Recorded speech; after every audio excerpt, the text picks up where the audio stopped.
সুপ্ৰভাত।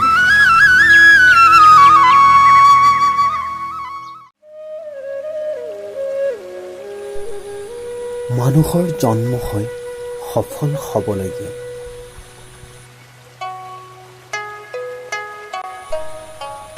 ব্যৰ্থ হ'বলৈ নহয়।